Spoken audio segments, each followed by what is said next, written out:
అంబటి రాయుడు కూడా పార్టీకి రాజీనామా చేసినట్టు కూడా ఎందుకబ్బా, ఆయన వచ్చిందే మొన్ననో ఇంకా పూర్తయిన పార్టీ దీనికి కూడా కాలేదు. ఆయన ఏ రీజన్తో వచ్చారో, ఇప్పుడు ఏ రీజన్ చేశారని ఆయన అంటున్నారో కూడా తెలియదు. ఏదో ట్వీట్ ఇచ్చారని అంటున్నారు. దాని అసలు వచ్చింది ఎందుకు వచ్చారో కూడా పూర్తి తెలియదు. అభిమానంతో వచ్చింటే ఆయన కూడా అక్కడ ఏమన్నారు, కొద్ది కాలం పాటు దూరంగా ఉండదలుచుకున్నారు. ఆ రీజన్స్ తెలియాలి. తెలిసినాక దాని గురించి ఏమన్నారు. షర్మిల గారు కూడా కాంగ్రెస్ పార్టీలో చెప్పేంతకుముందు మీకు చెప్పలేదు.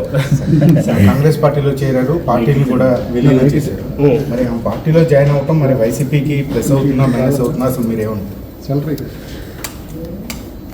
అసలు కాంగ్రెస్ పార్టీ లాస్ట్ ఎలక్షన్స్లో ఎన్ని వచ్చినాయి దానికి నాకు తెలిసి అయితే 100 కంటే తక్కువ వచ్చాయి ఓటు స్టేట్లో. అలాంటి పార్టీకి సంబంధించినంత వరకు ఎంత తక్కువ మాట్లాడుకుంటే అంత మంచిది లేదు. అసలు షర్మిలమ్మ గారు ఏ రోజైతే తెలంగాణలో పార్టీ పెట్టారో ఆ రోజే ఆమె రాజకీయ ప్రస్థానం ఒక దిశలో మొదలుపెట్టారు. ఆ తర్వాత ఏదైనా తెలంగాణ నుంచి తర్వాత కాంగ్రెస్లోకి రావాలని ఉన్నారు. దాని వెనక ఎవరున్నారో కూడా ప్రజలకు, దేశానికి అందరికీ తెలుసు.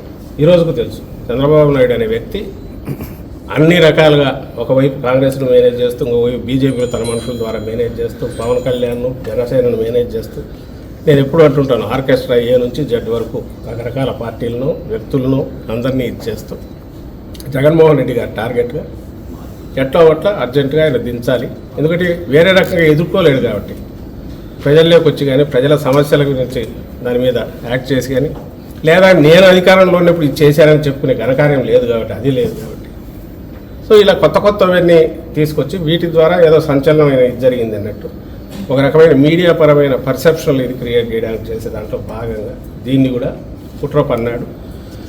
రకరకాల దీంతో ఇప్పుడు ఏదైతే షర్మిలమ్మ గారు చేరారో అది జరిగిందని మేము భావిస్తున్నాం. సొంతంగా పార్టీ పెట్టుకోవడానికి కానీ లేదా ఇంకో పార్టీలో చేరడానికి కానీ ఒక్కసారి ఆమె రాజకీయ ప్రస్థానం మొదలయ్యాక షర్మిలమ్మ గారికి ఆమె ఇష్టం, అది ఆమె చూజ్ చేసుకోవచ్చు, వెళ్తారు. ఒకసారి వచ్చిన తర్వాత ఇక్కడికి వచ్చాక ఒక కాంగ్రెస్ పార్టీ నాయకులుగానే ఉంటారు, నాయకురాలుగా ఉంటారు. ఆమెకి ఇక్కడికి వస్తున్నట్టు కూడా ఇంతవరకు అనౌన్స్ చేయాలి. ఏపీ నుంచి అండమాన్ దాకా ఎక్కడైనా పనిచేస్తారన్నారు, తెలియదు. ఒకవేళ వస్తే కాంగ్రెస్ పార్టీ నాయకురాలుగా వస్తారు. ఇలాంటి గతంలోనే జరిగింది. మా పార్టీ పుట్టినప్పుడే ఫస్ట్ బై ఎలక్షన్లోనే వివేకానంద రెడ్డి గారిని ఆ రోజు కాంగ్రెస్ దీంట్లోకి ఇది పెట్టుకొని ఆ రోజు తెలుగుదేశం కాంగ్రెస్ కలిసే కడపలో జగన్మోహన్ రెడ్డి గారిని మా పార్టీని మొగ్గలోనే ఉంచాలని ట్రై చేశారు. ఆయన రాజశేఖర రెడ్డి గారికి స్వయాన తమ్ముడు. సో మరి ఆ రోజు అదే కాంగ్రెస్ పార్టీ నుంచి ఆయన ఉన్నాడు, తర్వాత మంత్రిగా కూడా ఉన్నాడు. ఏమైంది ఆఖరికి ఆ రోజే అప్పుడు అధికారంలో కాంగ్రెస్ ఉంది, ప్రధాన ప్రతిపక్షం తెలుగుదేశం పార్టీ, మాదేమో అప్పుడే పుట్టిన వైఎస్ఆర్సీపీ అప్పుడే పుట్టిన పార్టీ. ఫ్యాన్ గుర్తు తెచ్చుకునే వేరే ఎలక్షన్లోకి వెళ్ళాం. రిజల్ట్ ఎందుకు చూశారు. ఈరోజు అసలు కాంగ్రెస్ పార్టీ లేదు. మీరు దాని గురించి మమ్మల్ని అడగడం, దానికి మేము సమాధానం ఇస్తాం, ఏమి ఇవ్వగలం. దీంట్లో ఏదైనా కనపడితే చంద్రబాబు కుట్రకోణం కనిపిస్తుంది. ఆ రోజు నుంచి రాజశేఖర రెడ్డి గారి మరణం మీదే డౌట్స్ ఉన్నాయి కాంగ్రెస్ దానికి సంబంధించి. దాని తర్వాత వచ్చిన పరిణామాలలో జగన్మోహన్ రెడ్డి గారి మీద పెట్టిన తప్పుడు కేసుల్లో కానీ ఇటు టీడీపీ కాంగ్రెస్ కలిసే చేసాయి.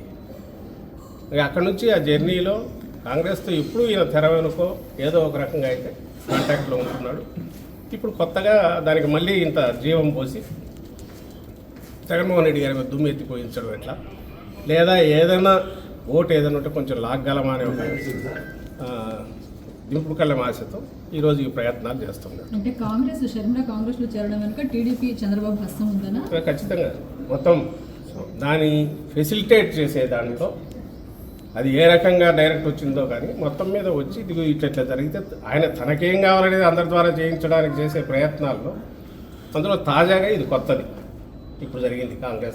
కాంగ్రెస్లో షర్మిలమ్మ గారి ప్రవేశం కానీ ఇప్పుడు జరగబోయే డ్రామా కూడా ఆయనకు కావాల్సింది ఏంటి, స్టేట్ డెవలప్మెంట్ కానీ స్టేట్లో జరుగుతున్న పరిణామాలు కానీ 14-19 మధ్య ఏం జరిగింది, ఇప్పుడు జరుగుతున్న అభివృద్ధి కార్యక్రమాలు, సంక్షేమ కార్యక్రమాల మీద కానీ చర్చ జరగకూడదు.